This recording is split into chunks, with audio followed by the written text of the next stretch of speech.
Halo kawan sejarah, berjumpa lagi dengan channel Sekilas Sejarah. Channel yang membahas secara singkat tentang peristiwa dan tokoh-tokoh sejarah. Seperti kita ketahui, dalam sejarah perjalanan bangsa Indonesia, tidaklah mudah dalam mencapai kemerdekaannya. Setelah sekian lama dijajah oleh kekuasaan Belanda, kemudian pada tahun 1942, bangsa Indonesia jatuh di bawah kekuasaan militer Jepang. Meskipun sejak sekitar pertengahan tahun 1945, Jepang telah menjanjikan kemerdekaan bagi bangsa Indonesia dengan membentuk BPUPKI atau Badan Penyelidik Usaha-Usaha Persiapan Kemerdekaan Indonesia, dan kemudian disusul juga dengan pembentukan PPKI atau Panitia Persiapan Kemerdekaan Indonesia. Meskipun demikian, ketika mendekati hari-hari menjelang proklamasi, banyak sekali rintangan dalam perjuangan bangsa kita untuk menuju kemerdekaan. Mulai dari ketika Jepang menyerah kepada sekutu, yang membuat bangsa Indonesia kembali terancam untuk dijajah lagi oleh tentara sekutu, dan otomatis kembali dijajah Belanda. Sebab dalam penyerahan Jepang terhadap sekutu, memuat kewajiban tentara Jepang untuk menjaga tanah jajahan yang dulu mereka rebut, agar tidak merdeka, sampai dengan tentara sekutu datang kembali dan menguasai kembali tanah jajahan tersebut. Dan salah satu tanah jajahan tersebut adalah wilayah Nusantara atau Indonesia.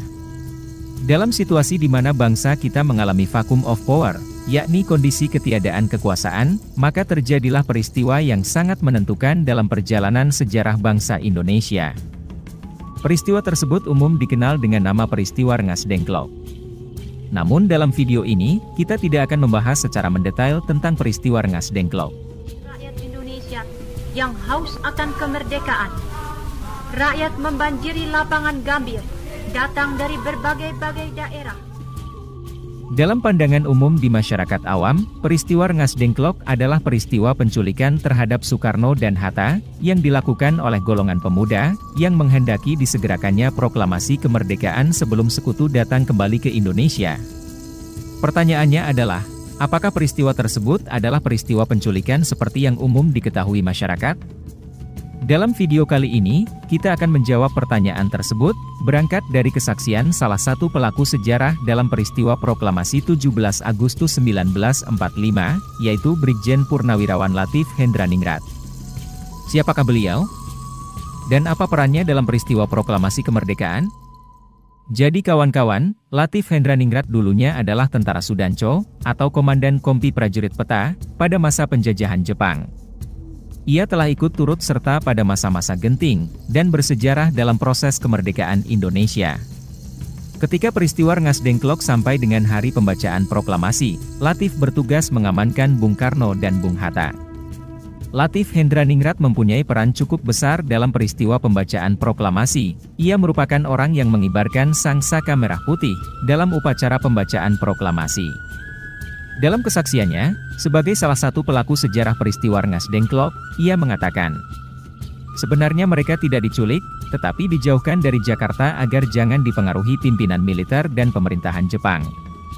Ujar Latif, sebab tentara Jepang secara de facto, tetap berkekuasaan di Indonesia atas perintah sekutu, untuk memelihara ketertiban, dan juga tentara Jepang masih lengkap persenjataannya.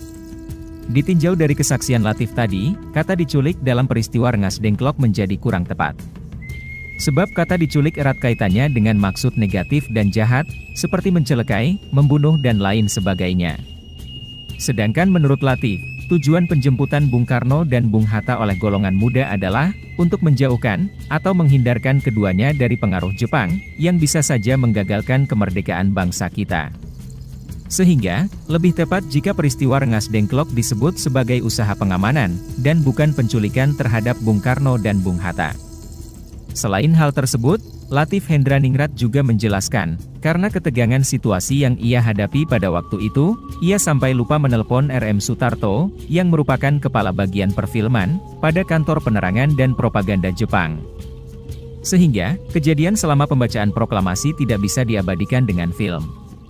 Dan bahkan, ia juga lupa untuk memberitahukan kepada wartawan, sehingga wartawan yang hadir hanya satu saja, yaitu Frans Mendur. Itu pun Frans Mendur hanya membawa 2 pelat film saja, sehingga hanya ada 2 foto otentik saja yang mengabadikan peristiwa proklamasi kemerdekaan kita.